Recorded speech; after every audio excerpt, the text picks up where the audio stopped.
Alors Christopher, tu es né en 1971 et tu as commencé, donc tu as vécu entre Paris et Londres.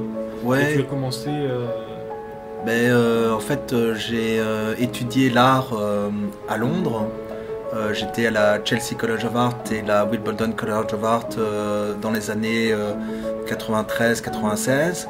J'ai fait mon diplôme là-bas où j'ai étudié l'histoire de l'art, la photographie et la peinture. Ouais. Tu as travaillé avec George Blacklock. Ouais.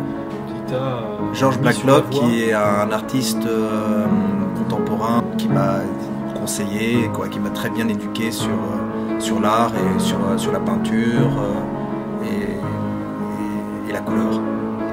Les galeries se sont ouvertes directement à toi J'ai été approché par la Betty Morton Gallery en 2002 et c'était là où j'ai commencé ma première exposition, véritable exposition à la Betty Morton Gallery qui se situe à Brixton à Londres. Donc tu as commencé par la photographie, on y reviendra tout à l'heure, ouais. Parce que tu as travaillé 6 ans dans la photographie, tu as fait une petite parenthèse de 6 années de travail dans le champ de la photographie. J'ai toujours eu une passion à partir de 93 entre la peinture et la photographie.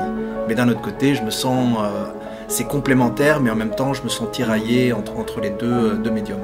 Et le pop art également, un petit peu, tu as été influencé par... Ah oui, le pop art, oui, en effet, j'aime beaucoup Jasper Johns, Robert Rauschenberg, qui sont pour moi des artistes qui ont commencé à peindre sur la sérigraphie et avoir une patte picturale importante.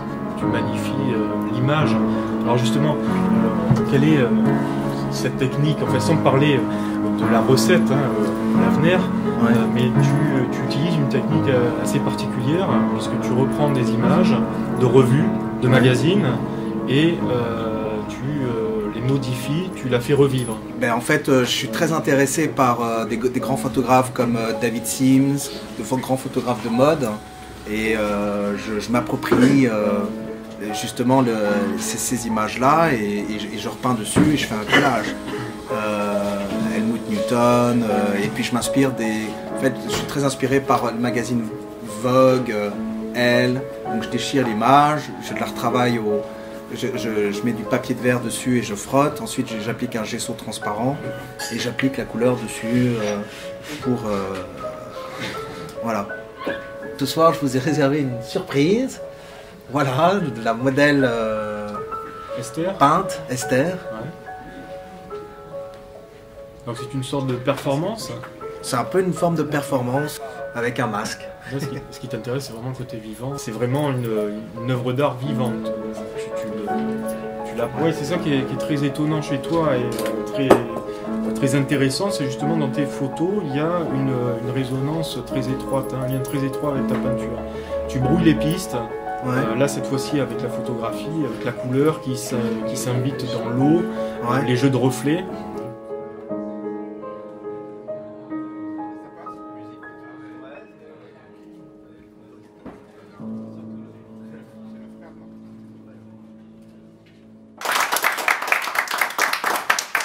Lavenir.fr